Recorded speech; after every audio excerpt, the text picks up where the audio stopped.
राधे राधे दोस्तों। तो मैं आज क्लास 12th बायोलॉजी का चैप्टर नंबर 2 मानव जन्म का लेक्चर नंबर 5 लेकर के आया हूं और आज मैं इस पर चर्चा करने वाला हूं स्त्री जनन तंत्र पर, अर्थात मादा जनन तंत्र की संरचनाएं क्या है, इसके अंदर कौन कौन से भाग होते हैं, इसके बारे में इन डिटेल इन डेप्थ चर्चा करने वाले हैं। तो चलिए बिना देर किए हुए आज की वीडियो की शुरुआत करते हैं और शुरू करते हैं मादा जनन तंत्र या स्त्री जनन तंत्र। जैसे नर जनन तंत्र श्रोणि क्षेत्र में होता था, ये श्रोणि क्षेत्र में नहीं होकर के ये उदर गुहा में स्थित होता है। अगर मान लीजिए अगर मान लीजिए ये मादा का शरीर है, मादा का शरीर है, ये जो स्त्री जनन तंत्र है ये स्थित होती है उदर गुहा में और श्रोणि क्षेत्र के कुछ भाग को कवर करती है। स्थित होती है उदर गुहा में और श्रोणि क्षेत्र के कुछ भाग को कवर करती है। तो यह है आपका स्त्री जनन तंत्र।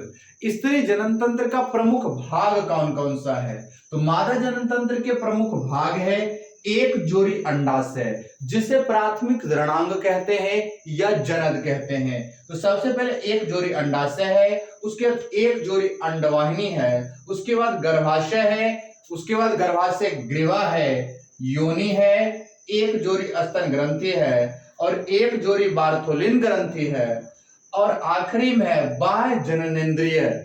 आखिरी में है बाह्य जननेंद्रिय। तो मादा जनन तंत्र के अंतर्गत इतने अंगों के बारे में पढ़ना है, इतने भागों के बारे में पढ़ना है।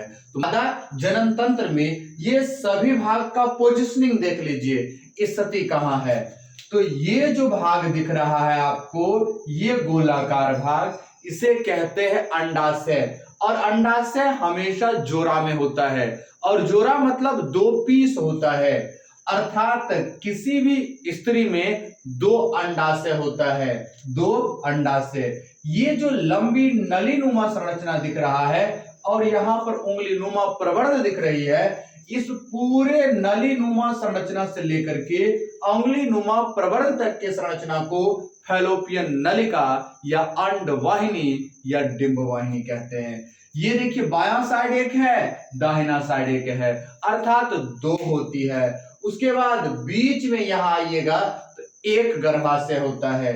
गर्भाशय के जस्ट नीचे एक पतली सक्रिय नलिका होती है, जिसे गर्भाशय ग्रीवा कहते हैं या ग्रीवा नाल। ये जो भाग है इधर वाला, इसे गर्भाशय ग्रीवा, और बीच में जो जगह होता है नलीनुमा, उसे ग्रीवा नाल कहते हैं। ग्रीवा नाल के नीचे योनि होता है, ग्रीवा नाल के नीचे योनि होता है। मादा जनन तंत्र में सबसे पहले एक जोड़ी अंडाशय है और एक जोड़ी अंडाशय के बारे में इन डिटेल इन डेप्थ समझनी है, इन डिटेल इन डेप्थ समझनी है। तो ये जो अंडाशय है बाबू ध्यान से समझिएगा, अंडाशय एक जोड़ी होता है, एक जोड़ी अर्थात जोड़ा में संख्या में दो होता है, संख्या में दो होता है।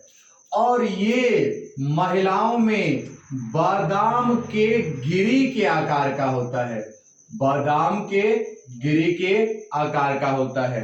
अंडाशय का आकार बादाम के गिरी जैसा होता है। यह एक जोड़ी होती है, यह एक जोड़ी होता है और बादाम के गिरी के आकार का होता है। उसके अलावा अंडाशय की जो लंबाई है, अंडाशय की लंबाई 3 सेंटीमीटर और चौड़ाई है 2 सेंटीमीटर और मोटाई, इसका जो थिकनेस है वो 1 सेंटीमीटर है। ध्यान से सुनिएगा, अंडाशय की लंबाई 3 सेंटीमीटर, चौड़ाई 2 सेंटीमीटर और मोटाई 1 सेंटीमीटर होता है। ये बादाम के गिरी के आकार का होता है और उदर गुहा में वृक्क से बहुत नीचे, ये उदर गुहा में होता है, संख्या में 2 होता है, वृक्क से बहुत नीचे, वृक्क से बहुत नीचे सस्पेंसरी स्नायु द्वारा जुड़ी होती है। किससे? तो ये शरीर के श्रोणि क्षेत्र से सस्पेंसरी स्नायु द्वारा जुड़ा होता है और इसे जोड़ने में लिगामेंट भी मदद करती है, लिगामेंट भी मदद करती है। तो अंडाशय की लंबाई 3 सेंटीमीटर, चौड़ाई 2 सेंटीमीटर और मोटाई 1 सेंटीमीटर होता है। ये बादाम के गिरी के आकार का होता है, ये जोरा में होता है, ये बाबू जोरा में होता है। आशा करते हैं यहां तक की बातें अब आपको समझ आ रही हो, यहां तक की बातें अब आपको समझ आ रही हो। इसके बाद जो चर्चा की जाएगी वो चर्चा होगा अंडाशय की सूक्ष्मदर्शीय संरचना पर। तो अब जो चर्चा करेंगे, अब हम चर्चा करेंगे एक जोड़ी अंडाशय पर। इसे बोलते pair of ovary, pair of ovary कहा जाता है, एक जोड़ी अंडाशय। तो ये प्राथमिक जननांग है। सबसे पहला ये जो संरचना है वो प्राथमिक जननांग है। दूसरा बात इसकी लंबाई 3 सेंटीमीटर, चौड़ाई 2 सेंटीमीटर और मोटाई थिकनेस होता है 1 सेंटीमीटर। ये बादाम के गिरी के आकार का होता है, बादाम के गिरी के आकार का होता है। और जान लीजिए ये जो आपका अंडाशय है ये उदर गुहा में स्थित होता है। उदर गुहा में स्थित तो होता है तो सही है, उसके अलावा वृक्क से काफी नीचे, अर्थात जो किरणी है आपका उससे काफी नीचे स्थित होता है। और यहां जो अभी बताए थे ये जो आपका गर्भाशय था इसके इधर उधर, एक अगर पीछे होगा एक आगे होगा, एक आगे होगा तो दूसरा पीछे होगा, तो दोनों एक साइड नहीं होता है, एक आगे और दूसरा पीछे। और ये सस्पेंसरी स्नायु द्वारा श्रोणि क्षेत्र से जुड़ा होता है और लिगामेंट द्वारा ये जुड़ा होता है गर्भाशय से। तो ये चीजें हैं आपको ये उदर गुहा में। अब सवाल आता है कि अंडाशय की सूक्ष्मदर्शीय संरचना, अंडाशय की सूक्ष्मदर्शीय संरचना।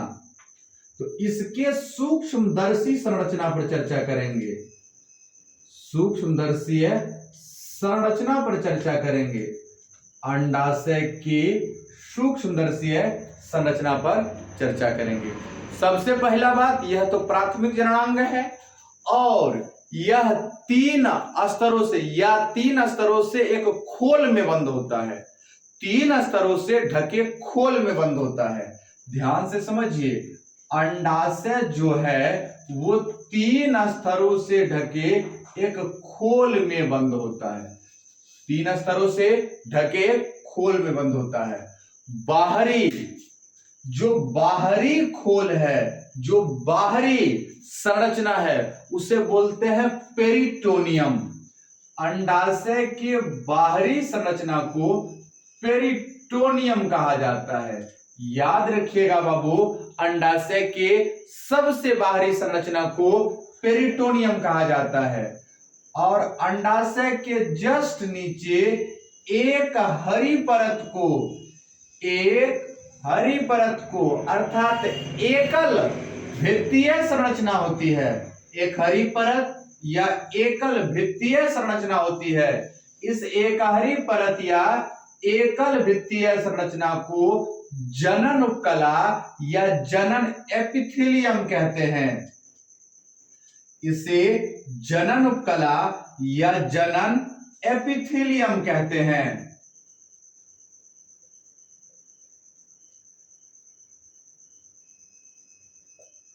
इसे जनन उपकला या जनन एपिथेलियम कहते हैं, जनन उपकला या जनन एपिथेलियम। इसके नीचे एक पतली सा सफेद संरचना होता है, इसके नीचे एक पतली सी सफेद संरचना होती है। इस पतली सी सफेद संरचना को ट्यूनिका एल्बुजिनिया कहते हैं, ट्यूनिका एल्ब्यूजिनिया कहते हैं। ध्यान से समझिए, अंडाशय 3 स्तरों से ढका एक खोल में बंद होता है। बाहरी संरचना को पेरिटोनियम, उसके जस्ट नीचे वाले को जनन उपकला और सबसे निचली संरचना को ट्यूनिका एल्बोजेनिया कहते हैं। ट्यूनिका एल्बोजेनिया कहते हैं। ट्यूनिका एल्बोजेनिया कहते हैं। ट्यूनिका एल्बोजेनिया के नीचे बाकी जो बच गया अंडाशय के समस्त बाकी शेष बचे भाग को अंडाशयी पीठिका कहते हैं। इसमें जितने भाग आएंगे उससे अब हम अंडाशयी पीठिका बोलेंगे। क्या बोलेंगे बाबू? तो इसे बोलेंगे हम अंडाशयी पीठिका। इसे कहेंगे अंडाशयी पीठिका। क्या कहेंगे बाबू? अंडाशयी पीठिका। तो अंडाशयी पीठिका में तंत्रिका तंतु, इलास्टिन रेशे, उसके अलावा रक्त केशिकाएं, ये सब के सब उपस्थित होता है। किस में? तो ये अंडाशयी पीठिका में। अंडाशयी पीठिका भी 2 भागों में बटी होती है, एक किनारा वाला भाग और एक बीच वाला भाग। अंडाशयी पीठिका के किनारे वाले भाग को परिधीय वलकुट कहते हैं। परिधीय वलकुट कहते हैं। ध्यान से समझिए, अंडाशयी पीठिका के किनारे वाले भाग को परिधीय वलकुट और बीच वाले भाग को मध्यांश कहते हैं। ध्यान से सुनिए बाबू, किनारे वाले भाग को परिधीय वलकुट कहते हैं और बीच वाले भाग को मध्यांश कहते हैं। यहां तक आशा करते हैं क्लियर हो गया होगा। मध्यांश में तंत्रिका तंतु होता है, तंत्रिका तंतु होता है, कोलेजन रेशा होता है, रुधिर केशिकाएं होती है और सिरा होता है। ये सारी चीजें उपलब्ध होती है मध्यांश में या मेडुला में। मध्यांश में या मेडुला में। उसके बाद याद रखिएगा, जनन उपकला में समसूत्री विभाजन से बहुत सारे कोशिकाओं का समूह बन जाता है। बहुत सारे कोशिकाओं का समूह बन जाता है। इस कोशिका को बहुत सारे कोशिका का समूह बन जाता है। सवाल उठता है, अब इस कोशिका को क्या कहेंगे? और इस गोलाकार संरचना को अंडाशयी पुटिका कहते हैं। इस गोलाकार संरचना को अंडाशयी पुटिका कहते हैं। अब जो इसमें गोलाकार संरचना बना, इस गोलाकार संरचना को अंडाशयी पुटिका कहते हैं। जनन उपकला में समसूत्री विभाजन से बहुत सारे कोशिकाएं बनती है, विशेष प्रकार की गोलाकार संरचनाएं बनती है, जिसे अंडाशयी पुटिका कहते हैं। जिसे अंडाशयी पुटिका कहते हैं। जिसे बाबू अंडाशयी पुटिका कहते हैं। और इस अंडाशयी पुटिका में, प्रत्येक अंडाशयी पुटिका में ध्यान से समझिएगा, एक गोलाकार संरचना होता है और इसके चारों तरफ कुछ कोशिका का समूह होता है। इसके चारों तरफ इस गोलाकार संरचना को अंडजनक कोशिका कहते हैं। इस गोलाकार संरचना को अंडजनक कोशिका। तो ये जो अंडाशयी पुटिका है, अंडाशयी पुटिका के मध्य में बड़ी सी एक अंडजनक कोशिका होती है और इसके चारों तरफ से पुटिका कोशिका समूह बना लेती है, ग्रेनुलोसा सेल समूह बना लेती है। अब इस संरचना को कहते हैं प्राथमिक पुटक। जब इसमें बहुत सारे पुटिका कोशिका इस पर आस्तरित हो जाता है तो इसे हम बोलते हैं प्राथमिक पुटक। तो इसे बोलते हैं बाबू प्राथमिक पुटक। प्राथमिक पुटक जल्द ही विकास करके द्वितीयक पुटक में बदल जाती है। प्राथमिक पुटक जल्द ही विकास करके द्वितीयक पुटक में बदल जाता है और द्वितीयक पुटक में बदलते बदलते इसमें इसके चारों तरफ अंडजनक कोशिका के चारों तरफ बहुत सारे पुटिका कोशिका का स्तर बनते चला जाता है और इसे हम बोलते हैं अब द्वितीयक पुटक। प्राथमिक पुटक बहुत ही जल्द द्वितीयक पुटक में परिवर्तित हो जाता है, द्वितीयक पुटक में परिवर्तित हो जाता है। द्वितीयक पुटक बहुत ही जल्द द्वितीयक पुटक और विकास करके अब तृतीयक पुटक में बदल जाता है और तृतीयक पुटक में बदल गया और तृतीयक पुटक में बदलता है। उसी समय एक यहाँ पर गुहा बनती है, यहाँ पर एक गुहा बनती है जिस गुहा को एंट्रम कहते हैं। तृतीयक पुटक का ही ये विशेषता है, इसमें एंट्रम नामक गुहा पाई जाती है, इसमें एंट्रम नामक गुहा पाई जाती है। तृतीयक पुटक अब बहुत जल्द परिपक्व ग्राफियन पुटक में बदल जाती है, परिपक्व ग्राफियन पुटक में बदल जाती है।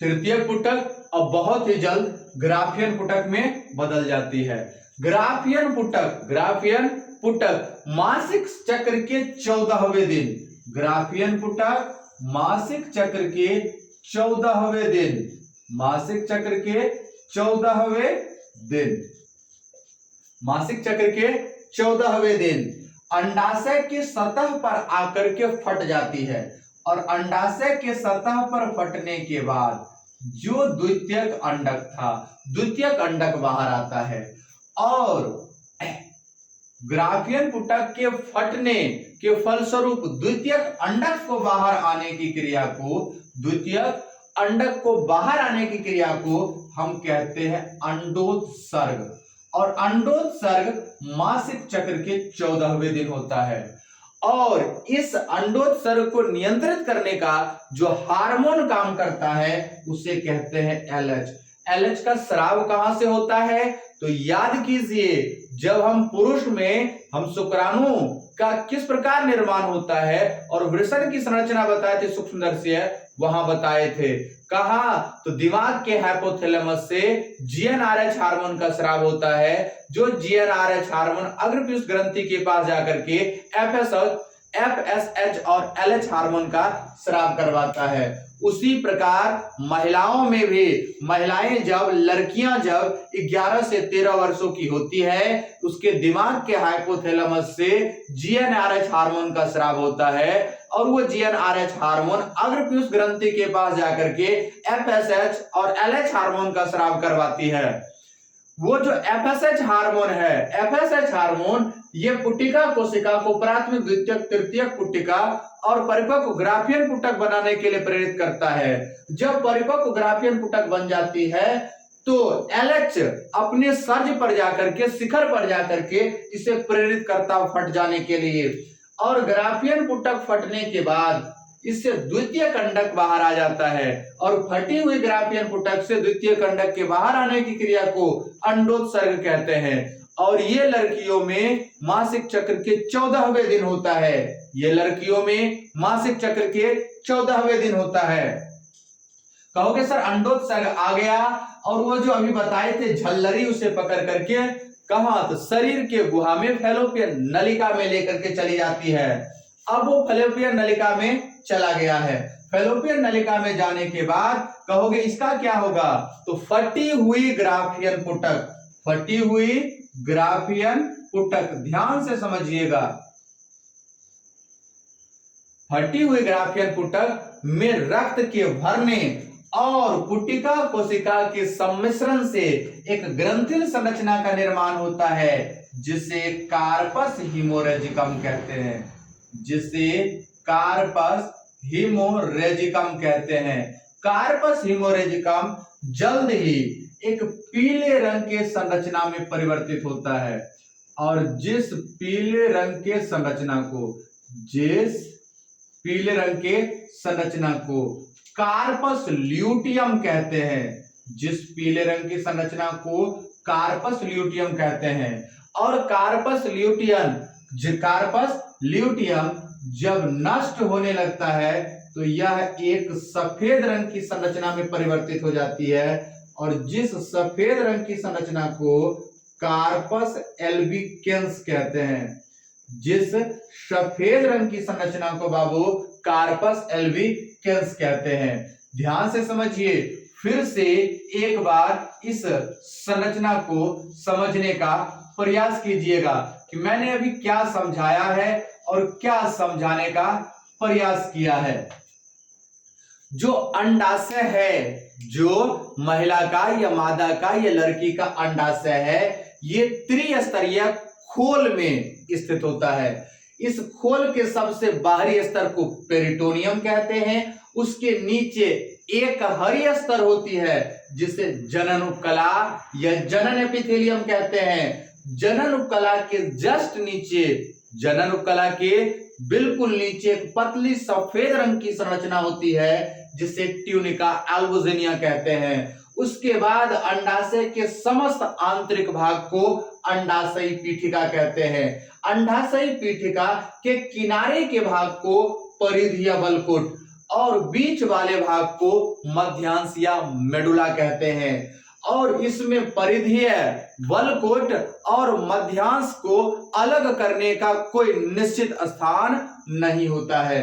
परिधीय बलकोट और मध्य वाले को मध्यांश कहते हैं, बीच वाले को मध्यांश कहते हैं। मध्यांश में रुधिर केशिका, तंत्रिका तंतु, कोलेजन उत्तक, इलास्टिन रेशे, ये सब प्रेजेंट होता है, ये सब उपस्थित होता है। इसके बाद ये जो अंडाशय के परिधीय बलकुट है, ये अंडाशयी पीठिका में बहुत सारे अंडाशयी पुटिका होती है। अंडाशयी पुटिका ये गोलाकार संरचना होती है, गोलाकार संरचना होती है। और माना जाता है, और एक चीज और जान लीजिए, ये जो प्रक्रिया है, मादा शिशु जब अपने माता के गर्भ में होती है, अर्थात अभी कोई महिला है, प्रेग्नेंट हुई है और उसमें जो संतान उत्पन्न होने वाला है, मान लेते हैं लड़की होगी, तो जब वो लड़की माता के गर्भ में है, उसी समय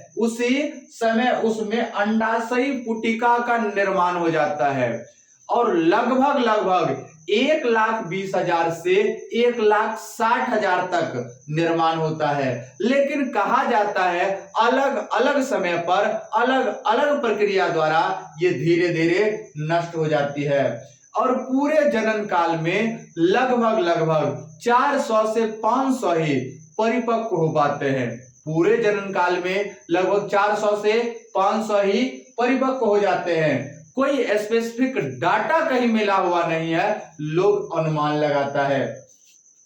ये जो अंडाशयी पुटिका है, इसके बीच में एक बड़ी कोशिका होती है जिसे अंडजनक कोशिका कहते हैं। अंडजनक कोशिका के चारों तरफ पुटिका कोशिका व्यवस्थित होती है। पुटिका कोशिका जब धीरे धीरे और अधिक मात्रा में आस्तरित हो जाता है, स्पष्ट दिखने लगता है, तो कहते हैं ना, अब इस रिश्ता का क्या नाम दूं, ये रिश्ता क्या कहलाता है। तो इस रिश्ता को अब अंडाशयी पुटिका से नाम बदल करके प्राथमिक पुटक कर देते हैं। प्राथमिक पुटक बहुत जल्द ही द्वितीयक पुटक में परिवर्तित हो जाता है। द्वितीयक पुटक और अधिक विकास करता है, किसके उपस्थिति में, तो FSH हार्मोन के प्रभाव से। और ये बहुत जल्द प्राथमिक पुटक द्वितीयक पुटक में बदलता है, द्वितीयक पुटक तृतीयक पुटक में बदलता है। और तृतीयक पुटक की सबसे बड़ी विशेषता है कि इसमें एंट्रम नामक गुहा पाई जाती है। इसमें एंट्रम नामक गुहा पाई जाती है। और एंट्रम नामक गुहा को देखते ही देखते और ये FSH हार्मोन का प्रभाव बढ़ता जाता है, टेस्टोस्टेरोन का प्रभाव बढ़ता जाता है। और ये तृतीयक पुटक अब परिपक्व ग्राफियन पुटक में बदल जाती है। और जब परिपक्व ग्राफियन पुटक पूर्णतः परिपक्व हो जाती है, अर्थात मासिक चक्र के 14वें दिन आता है, तो LH हार्मोन अपने सर्ज पर जाती है। LH का प्रभाव बहुत ज्यादा होता है, शराब अधिक मात्रा में होती है, जिसके प्रभाव से परिपक्व ग्राफियन पुटक फट जाती है, द्वितीय कंडक बाहर आ जाता है। और फटी हुई ग्राफियन पुटक से द्वितीय कंडक के बाहर आने की क्रिया को अंडोत्सर्ग कहते हैं। और यह फटी हुई ग्राफियन पुटिका में पुटिका कोशिका और रुधिर के सम्मिश्रण से एक ग्रंथिल संरचना बनती है, जिस ग्रंथिल संरचना को कार्पस हेमोरेजिकम कहते हैं। कार्पस हीमोरेजिकम जल्द ही एक पीले रंग की संरचना में परिवर्तित होती है जिसे कार्पस ल्यूटियम कहते हैं। और कार्पस ल्यूटियम जब नष्ट होने लगती है तो सफेद रंग की हो जाती है। कार्पस ल्यूटियम जब नष्ट होने लगती है तो सफेद रंग की हो जाती है और इस सफेद रंग की संरचना को कार्पस एल्बिकेंस कहते हैं। इस सफेद रंग की संरचना को कार्पस एल्बिकेंस कहते हैं।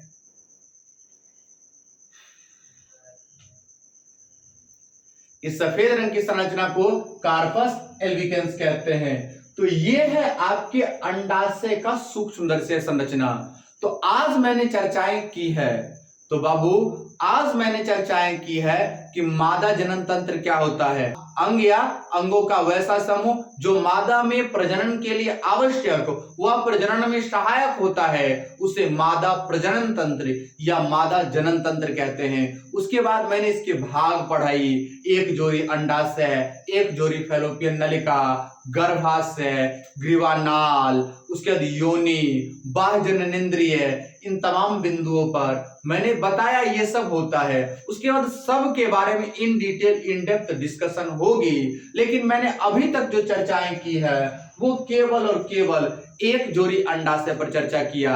एक जोड़ी अंडाशय, ये जो एक जोड़ी अंडाशय है, ये जो एक जोड़ी अंडाशय है, ध्यान से सोचने योग्य और समझने योग्य चीजें है। ये प्राथमिक जननांग है जिसकी लंबाई 3 सेंटीमीटर, चौड़ाई 2 सेंटीमीटर और मोटाई 1 सेंटीमीटर होता है। ये बादाम के गिरी के आकार का होता है। ये बादाम के गिरी के आकार का होता है। उदर गुहा में वृक्क के बहुत नीचे सुरणी क्षेत्र में स्थित होती है। एक गर्भाशय के आगे तो एक पीछे, अर्थात इधर उधर स्थित होता है, इधर उधर स्थित होता है। उसके बाद मैंने चर्चाएं की थी इसके अंडाशय की सूक्ष्मदर्शी संरचना पर। तो आशा करते ये वीडियो आपको पूर्णतः समझ आई हो। अगर वीडियो समझ आई है तो वीडियो को लाइक कीजिए, साथ ही चैनल को सब्सक्राइब कीजिए। मिलते हैं आपसे अगले वीडियो में, तब तक के लिए हंसते रहिए, मुस्कुराते रहिए और पढ़ते रहिए बायोलॉजी महाराज सर के साथ।